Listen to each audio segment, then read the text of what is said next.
Hello, कैसे हैं दोस्तों। आई होप सभी फाइन होंगे। आपका मोस्ट वेलकम है PPGS यूट्यूब चैनल के अंदर। तो आज हम पढ़ेंगे जाति व्यवस्था का भारतीय समाज में कितना अधिक महत्व है।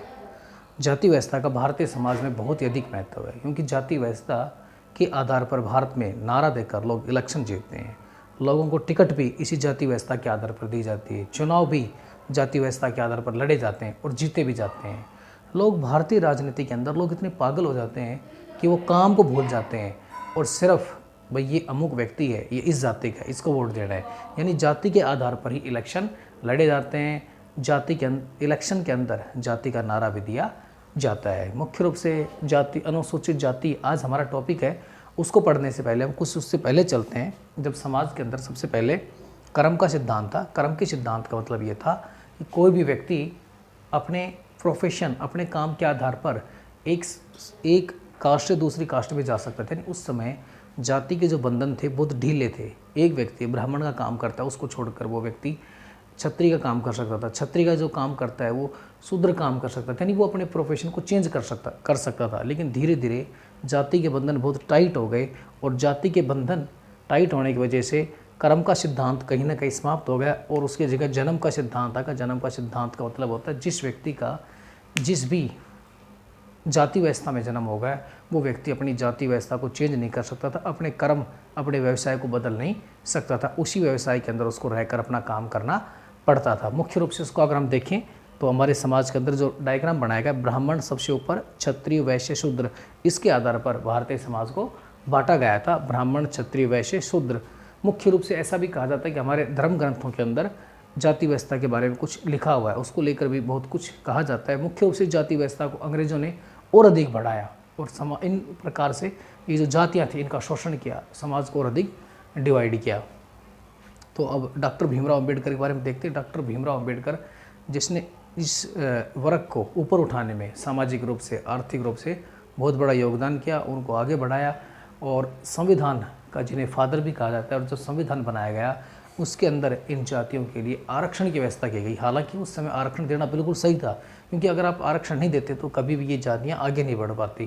तो इन जातियों का उत्थान करने के लिए, इन्हें आगे बढ़ाने के लिए शुरू के अंदर जो रिजर्वेशन दिया गया था वो कहीं ना कहीं इन जातियों का भला करना था, इन्हें समाज की मुख्य धारा में लाना था। इस प्रकार इन्हें रिजर्वेशन दिया गया था।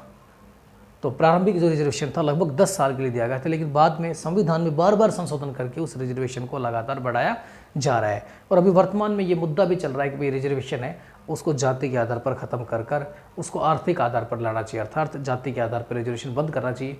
लेकिन ये एक बहुत ही गहरा मुद्दा है जो कि भारतीय समाज के अंदर बार बार उठता है। बार बार काफ़ी राज्य जल रहे हैं आरक्षण की मांग को लेकर कि हमें ना अनुसूचित जाति, अनुसूचित जनजातियों में डाला जाए। तो कहीं ना कहीं इस चीज़ को लेकर आप देखते हैं भारतीय किसी न किसी राज्य के अंदर लगभग आरक्षण को लेकर आंदोलन हिंसात्मक रूप से भी होते रहते हैं। अभी कुछ समय पहले हरियाणा के अंदर जाटों ने भी इसी प्रकार का हिंसात्मक आंदोलन किया था। तो अनुसूचित जाति, अगर देश की कुल जनसंख्या के अंदर इनका 16.6% लोग अनुसूचित जाति अर्थात शेड्यूल कास्ट हैं। याद रखेंगे टोटल जनसंख्या के अंदर इनका प्रतिशत 16.6% है।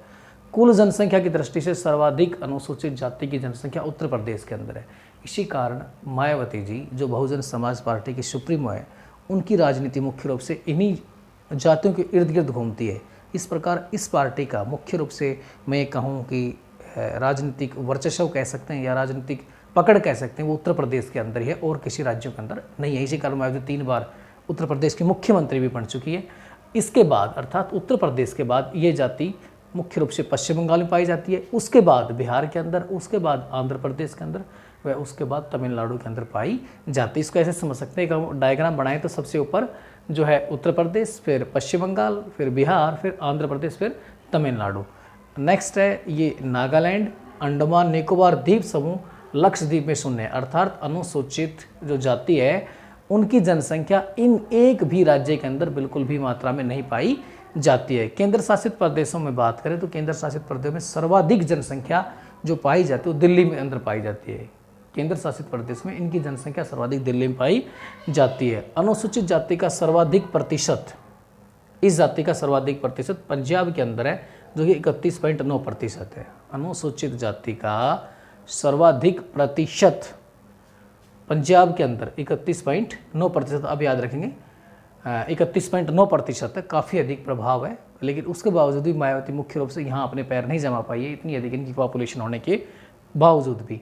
भारत में अनुसूचित जाति का साक्षरता प्रतिशत 37.41% है। लगातार ये जाति एजुकेशन के आधार पर प्रोग्रेस कर रही है, लगातार आगे बढ़ती जा रही है। राज्य की कुल जनसंख्या में अनुसूचित जाति का प्रतिशत सर्वाधिक, यानी एक स्टेट के अंदर की कुल पॉपुलेशन देखें तो राज्य की कुल जनसंख्या में अनुसूचित जाति का प्रतिशत सर्वाधिक पंजाब व न्यूनतम मिजोरम के अंदर। याद रखेंगे, सर्वाधिक कुल जनसंख्या में सर्वाधिक स्थान, कुल जनसंख्या में अनुसूचित जाति का प्रतिशत की दृष्टि से देखें तो सर्वाधिक संख्या पंजाब और न्यूनतम की बात करें तो मिजोरम है।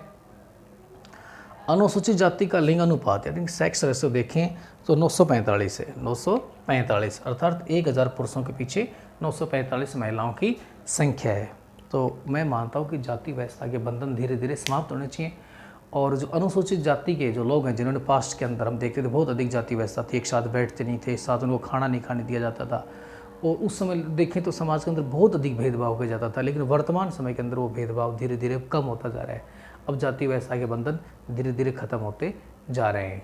थोड़े बहुत कुछ रह गए हैं, मुख्य रूप से ग्रामीण जो क्षेत्रों में, धीरे धीरे वो भी कम हो जाएंगे। और जाति व्यवस्था के आधार पर अगर देश के अंदर इस तरह की घटना होती है, देश कहीं ना कहीं पीछे जाता है। Vande Mataram, like share and subscribe.